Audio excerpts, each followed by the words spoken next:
భారత రాష్ట్ర సమితి పార్టీ 25వ రజతోత్సవ సభను ఈ నెల 27న ఎలకతుర్తి మండల కేంద్రంలో నిర్వహించనున్న నేపథ్యంలో వరంగల్ పశ్చిమ నియోజకవర్గ పరిధిలో శనివారం రోజున 31 డివిజన్ న్యూ సాయంపేట బస్టాండ్ వద్ద గులాబీ జెండా ఎగరవేశారు. అనంతరం ర్యాలీ నిర్వహించారు. తర్వాత ముఖ్య కార్యకర్తల సమావేశం ఏర్పాటు చేయడం జరిగింది. ఈ కార్యక్రమంలో సాయంపేట కార్యకర్తలు పే బ్యాక్ టు పార్టీ అనే నినాదంతో 1,30,000 రూపాయల సమీకరించి బహిరంగ సభ ఖర్చుల కోసం మాజీ చీఫ్ విప్ హనుమకొండ భారత రాష్ట్ర సమితి అధ్యక్షుడు దాస్యం వినయ్ భాస్కర్కు అందజేశారు. ఈ కార్యక్రమంలో సాయంపేట బీఆర్ఎస్ నాయకులు మాట్లాడుతూ తెలంగాణ తొలి ముఖ్యమంత్రి కేసీఆర్ పాలనలో ప్రతి ఇంటికి సంక్షేమం అందిందని తెలిపారు. వాటిని స్ఫూర్తిగా తీసుకొని మరొక్కసారి పార్టీ కష్టాలలో ఉన్నప్పటికీ కూడా స్వామి లాంటి వాళ్ళు చెప్పింది వాళ్ళు వస్తారు పోతారు కానీ మేము మాత్రం పార్టీ కోసం.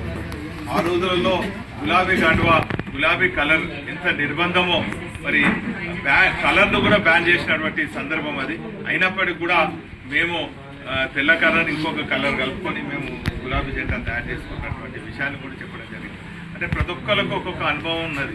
అంటే పార్టీ పటిష్టత కోసం మరి పనిచేస్తున్న అనుభవం కానీ ఒక ఆసక్తి మీ అందరిలో ఉన్నది.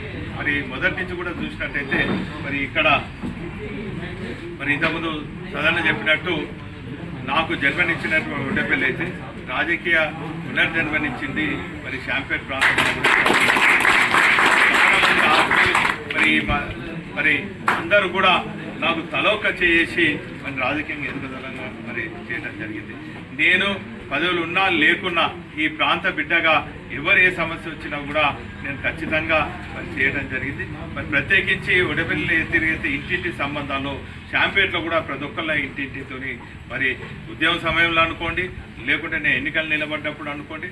వాస్తవంగా చెప్పానంటే కేసీఆర్ గారే మరి ఇక్కడ 2009లో నేను ప్రచారానికి వచ్చినప్పుడు ఇంటింటి పైసలు ఇచ్చేటప్పుడు మరి ఒక పాప కూడా మరి గురిగిలోకి వెళ్ళి పైసలు ఇచ్చినప్పుడు దాన్ని చూసి కేసీఆర్ గారు నిజామాబాద్లో ఉండే చెలించిపోయి శాంపేట్లో ఏ తిరిగైతే అవుతుందో మన అభ్యర్థులు మన పార్టీ కష్టకాలంలో ఉన్నది మన అభ్యర్థి అయినటువంటి వినయ్ భాస్కర్కు శాంపేట్ ప్రాంతంలో ఇంటింట 10 రూపాయలు 11 రూపాయలు 100 రూపాయలు చిన్న పిల్లలు సైతం గురిగిలు ఇచ్చిండ్రు.